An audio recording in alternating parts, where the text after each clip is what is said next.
Hey, welcome back.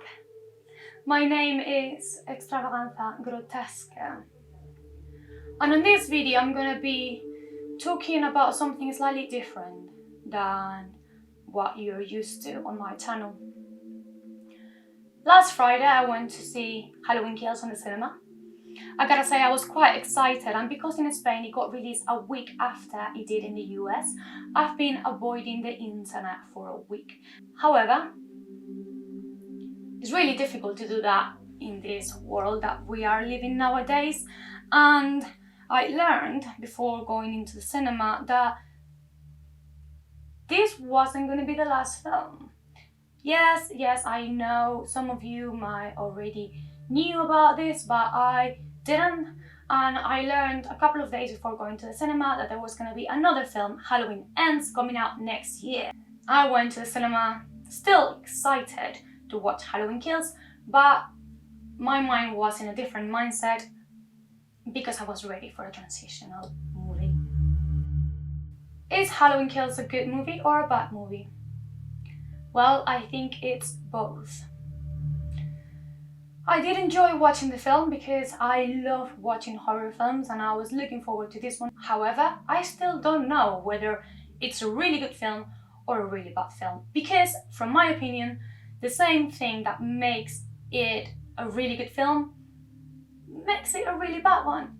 So, if you haven't seen the film, stop the video right here.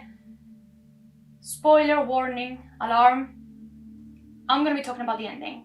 So, go and watch a film, and I'll be waiting for you once you've done that. However, if you have seen the film already, join me on this one. From my point of view, horror movies are more than what we see on screen. Yes, fair enough, we get a lot of horror movies that have a lot of jump scares, and we get scared when we watch it in the cinema, and then we get out of the cinema and that's it, gone, next film. However, I think that a really good horror movie is the one that lingers with you. It's the one that delivers something that a couple of hours later or a few days later comes back to you because of something you're doing in real life, and it makes you somehow scared again. Those are really good movies. Because I think horror movies are almost always a metaphor for something else, this one is no different. We learn from the first film that Michael Myers is pure evil. That's what Dr. Loomis was investigating and what they keep saying throughout the whole franchise. Michael Myers is pure evil. What does that mean? Well, it means that he's not only a person that is evil, but he's the metaphor of the evil that lives in society. This kind of explains why Michael Myers cannot die. Because evil lives in society and will live forever amongst us and within each of us. What's more scary than the evil part of ourselves? That's what Michael Myers represents. I love how horror films, because they're a metaphor for something, you kind of have that freedom of interpret what you see on screen. Fair enough, we love watching Michael Myers kill people. We love watching, bloodier and gorier scenes and really artistic ways of Michael Myers murdering his victims. But at the same time, I also enjoy thinking about, what does that mean? Okay, in this film, we don't have to think, what does that mean? Because we get told, what does that mean? The film, from the beginning, puts Laurie Strode in the hospital. So from minute one, I wasn't expecting this scene of Laurie fighting Michael. So because he gets put in the hospital, what is he gonna do in the film? Well, she doesn't do much, but she delivers a final speech that I think is quite important. Why so? Because it's the first time that I see on a horror film this explanation of what a horror film means included in the script. This makes the film really good because it's a really good way of explaining, what a horror movie has to offer us beyond what we see on screen. But at the same time, I think this concept of horror films being a metaphor for something else is something that doesn't need explanation on screen. Like, I don't need a horror film telling me what horror films are about, because I like discovering it from, on my own. I like thinking about possibilities or different scenarios and having my own conclusions. This film just puts it there. And what does that mean? It means that now they can continue making Halloween films forever, because once everyone in society knows why Michael Myers cannot die, now they have an excuse to keep rolling this money-making machine. And I don't like that. But hey, this is just my own opinion. Okay, now that I said that, I want to talk about a few specific points in the film. How Michael Myers escapes Laurie's house. We learn in the 2018 Halloween movie that Laurie has been preparing herself all her life for Michael Myers' return. So she created the perfect trap in order to get rid of him once and for all. So, if that was the case, how can Michael Myers escape the perfect trap? Well, we learn on Halloween Kills that he hides himself in the guns cabinet that Laurie has in the cellar.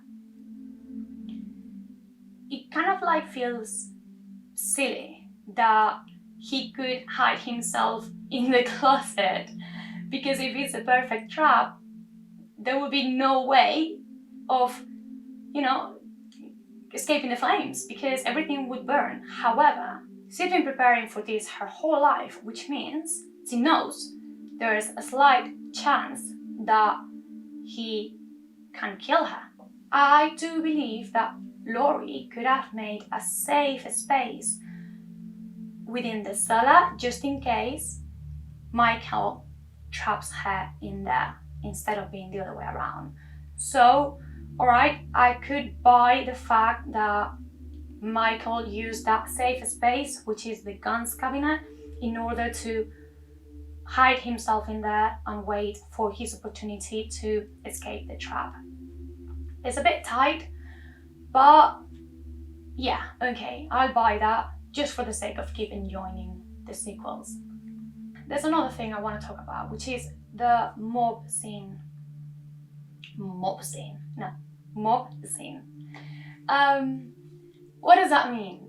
What was that madness that we watch on screen? Because it is madness. Well, I think that mob scene is really what the movie is about. We do get Michael Myers on a killing spree, and he delivers really good kills, and I'm really happy about that. But I think the film is not about him. I think the film is about us. It's about society. It's about what happens to a group of people, Haddonfield's neighbors. What happens to them after they leave a traumatizing experience, and how do they develop their lives with that trauma inside of them. All the other survivors of Michael Myers form this kind of group therapy helping thing, and they kind of try to get by with their lives the best way they can. However, they are as traumatized as Laurie is. It's just that they develop that trauma in a different way. So as soon as they learn that Michael has come back, what do? They just call everyone in the neighborhood to get together in order to kill pure evil. Why do they do that? I think they do that because they believe that if they kill the root of their problem, they would be able to continue with their lives in a normal way. So, when they have the smallest chance of killing Michael Myers in the hospital, they all get together, evil dies tonight, and blindly go after Michael Myers. What happens? They are not chasing Michael Myers, they are chasing someone else, which happens to be the other mental patient that escaped the hospital with Michael Myers on that night, and they don't care. They just go because they wanna kill their own problems. When Karen sees that he's not Michael Myers, she tries to stop them. She doesn't try really hard though, but at least she does something. However, even when Tommy Doyle gets told by Karen that he's not Michael Myers, they still go and they don't care.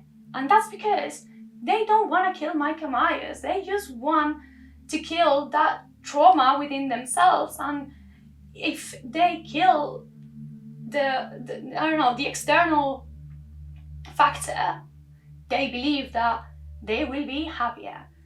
And they go for it no matter what. I think the film did a really good thing, which is they don't reach that other mental patient. However, the mental patient dies anyway. And why does he die? Because of society's pressure.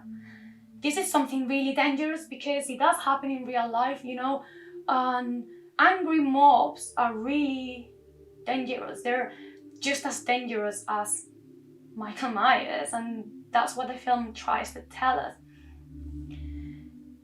The patient kills himself and they don't really care, because when they notice that that's not Michael Myers, instead of stopping for a second and thinking about what they've done, what they've provoked, they just consider him to be collateral damage and they keep going because they still need to kill Michael Myers.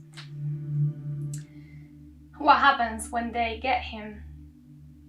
They stab him, they punch him, they kick him, they do everything because they are so focused on killing the external factor that that's all they matter, that's all they care. Again, why Michael Myers doesn't die? Because he's not human, he's just evil, the concept of evil. And those angry neighbors have evil within them. So, from my opinion, the reason why Michael Myers doesn't die and he comes back up and kills them all is because somehow he's kind of like karma. What goes around comes around. They've indirectly killed someone else, so they deserve to die because they are just as evil as Michael Myers is. And that's why they all die one by one. Because it's wrong what they did. But yeah, that's just my opinion on that scene, and that's why I think that was good, because I was not expecting anything like that at all. But it's also bad because it doesn't help with the story moving forward. It's just minutes in the film. Really. That's just what it is. But still, that's the lesson I think that scene tries to teach us. The other point that I want to talk about is two more things. One is Karen. Karen is a character that I thought she needed to die from the ending of 2018's Halloween.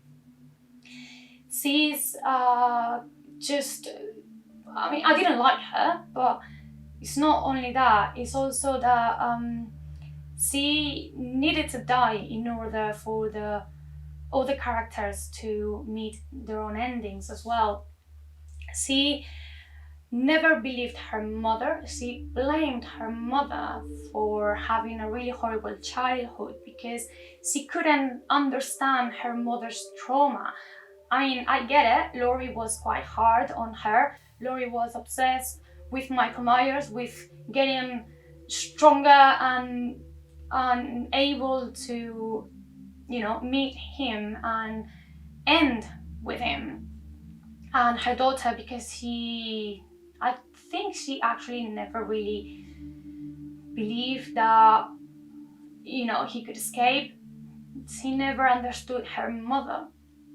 And I think that when she's finally alone, when she kind of like has a minute to think about what is happening, what her grandmother has gone through, what, I don't know, she herself has done, she feels guilty. I think the guilt is so deep within herself that metaphorically speaking, is the guilt that kills her. When she goes within Michael Myers' house, she goes upstairs to his sister's room, she looks at herself in the reflection of the window, just the same way Michael Myers did when he was a kid.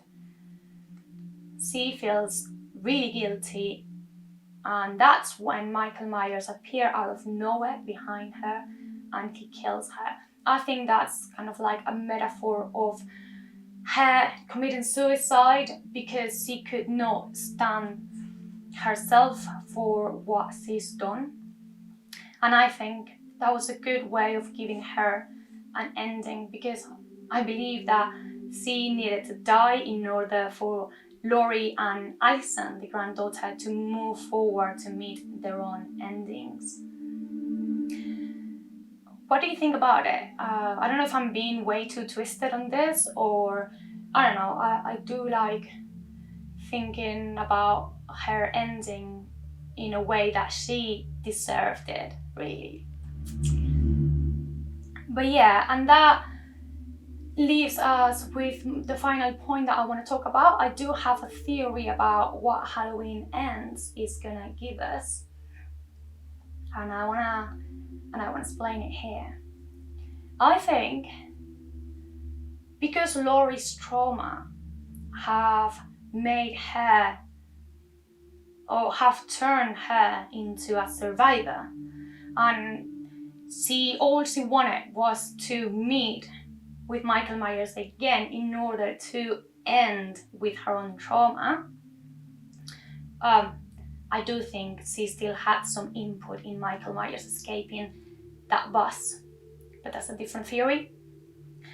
I believe that Alison, which has lived something pretty similar to what her grandmother lived back in the original film, I think Alison's trauma is gonna develop in the complete opposite way, meaning that Alison is gonna somehow turn into evil. So I don't know how, I don't know when, or I don't know why. I believe that in Halloween Ends we're gonna see Laurie fighting Michael Myers once and for all, but I also think that somehow Laurie is gonna have to kill Alison at some point. I'm pretty sure Alison is gonna die, and I would like to see Alison dying because Laurie had to kill her due to the fact that Alison developed her trauma into becoming pure evil. Like Alison can be the next Michael Myers. I know this is very unlikely to happen because I believe that now that we know that Michael cannot die because he's pure evil, I think they're gonna try to stretch the franchise and Alison is gonna be the new protagonist of the next generations of films. But I wish that Alison dies and that Laurie is the one killing her because she has become evil. But oh well, that's just my theory. What do you think? And I think I've reached the end of this video. I hope I explained myself somehow. Like I said, I've never done a movie review before, so excuse me if I'm not making much sense. And oh, one more thing I want to say. I read a lot of things about firefighting, complaining about people thinking that Michael Myers is homophobic and all that jazz. I do believe that Michael Myers would kill anyone that is on his way, and that he would even kill anyone that is not on his way anyway.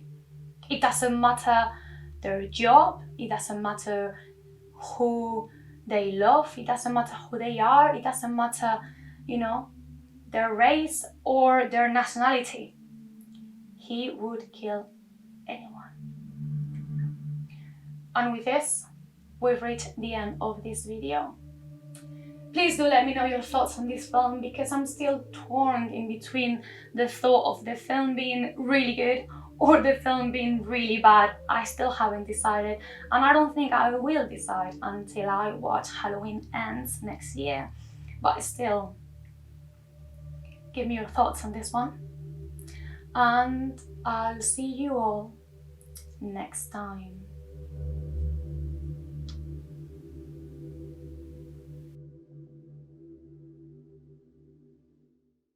7 days till Halloween, Halloween, Halloween. 7 days till Halloween, Silver Shamrock.